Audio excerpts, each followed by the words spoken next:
That's the deltoid, right? Like this, right? This is the bicep here, like this, right? And this is the serratus. We're going to color this flat first, right? With a layer of red here, right? And the pectoralis too. But the pectoralis, you want to try to do is you're going to leave this area light, right? And then this, I put the mid value, and this dark, because the pectoralis will develop like this, right? Turn like this, right? So this upper portion going to be directed toward the light. This portion is flatter, and that portion is turning under. So light, medium, dark, right? So understanding the three-dimensional development, volumetric development of the muscle will help you to read or understand the tonal range, right? Now here, what we do, we can block in now the direction of the fibers like this, right?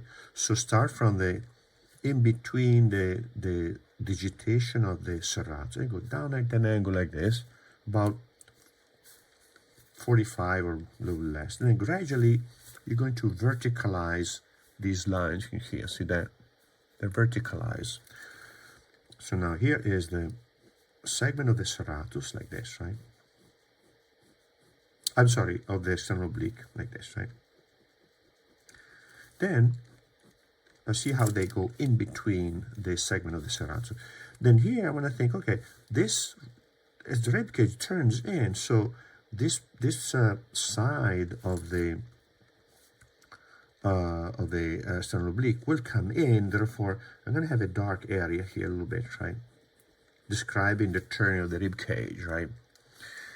And then here now it goes out, lighter, and then darker again, right? So in, out, in, right? Like this, right? So then what I can do at this point, I can get some blue. We're going to get the darker color to outline the profile, right, of the various muscles to make them more identifiable, right? So this is the pectoralis. You see how the fibers of the pectoralis here overlap, right? You want them to be overlapping here. The most superior, right, are going to be on top of the one that follow, like this, right? Like that, right? So then all this part in here is going to be in the armpit, so I can darken this with blue. If you keep the lines parallel and uniform, you're not going to lose any of the outlines of the muscle that you block in here. So we're going to darken this quite a lot, right? And now we see this sense of depth and space, right? Because when we use not just the value, but also the chroma to create three-dimensionality, as we cool down and make darker areas, right, or just shift the temperature, we're going to put more distance between the areas that are warmer and lighter, for example, and those that are darker and cooler, right? So don't just use you can also use temperature or chroma, right? Meaning I can make some color less powerful and I will recede. So use chroma and temperature and value to create a more convincing sense of three-dimensionality. This, like this, right? Now, here, now we can also do the same here. Put a little bit of blue with the red, right? This is basically the concept behind the trois crayons technique. But the trois crayons technique, which means the three color pencil, the three crayon technique, uses red, black, and white, right, on tone paper. But the idea is that I use the red to draw the whole thing, and then with the black, I alter the chroma and the value and the temperature of the air color. But the crayon used for that technique are typically low chroma, right? But in this case in here, I'm using a high chroma set of colors. So let's say this red could be like a carmine, right? And the blue is like, looks like an ultramarine. And instead of using black, I'm using blue. But the same concept, right? So you see how we can sculpt this, right? Making it really more and more convincing, right? This is the bicep, right? And I'm gonna now block in the outline of the bicep here.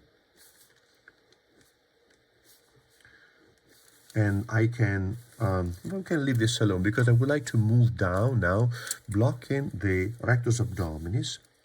So the abs is now, I'm gonna divide the abs using blue lines here in the six-pack, right? So we're gonna have, basically the six-pack is an eight-pack, not the six-pack, because we have the first segmentation, right? The first line that separates the muscle, the rectus abdominis, is here, just above the navel, right? And the navel is just above the level of the top of the iliac crest. Then here, from here to here, because remember the rectus abdominis starts a little bit above the costal arch. So now here I have to divide this in three segments. So one, I'm gonna eyeball it 2 and 3, right? As you can see, the last segment is now bridging the abdominal cavity with, maybe the abdominal space with the, goes over the costal arch. So this is now another segment like this. So now we see we have 1, 2, 3, 4 segments. So this would be the NA pack, right? Not the six-pack. This is more visible, right? See this here, right? 1, see that? Just little 1, 2, and then 3. And this is the 4th, right? So you might think that the muscle of a blacksmith would be like those of, you know, Schwarzenegger or Hulk, right? But it really not necessarily, because it really depends on how you use the muscle. And you're gonna see people that are very, very strong, but they don't have a lot of volume, right? It's the muscle that is depending on the activity. So sometimes don't be fooled by people that don't have a lot of muscle mass. They can be very, very strong, right? So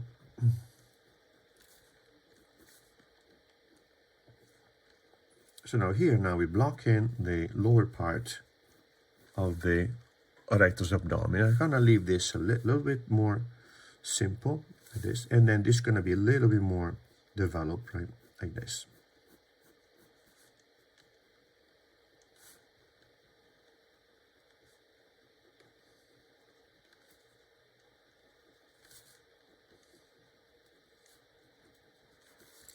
Now, here, we're going to block in the inguinal ligament, right? The inguinal ligament is a soft landmark that, it's a ligament that goes from the anterior superior iliac spine to the top of the pubic bone, right? Like this. And here now, the space between the external oblique and the rectus abdominis is fascia. Aponeurotic fascia. Actually, it's the shield, part of the shield that covers the rectus abdominis, meaning I have depicted the rectus abdominis as peel, right? But you normally wouldn't, you would have to cut the fascia that is, aponeurotic fascia that is over, or the sheath that is over the rectus abdominis here. And it's quite complicated set of layering, but so I prefer not to get in that because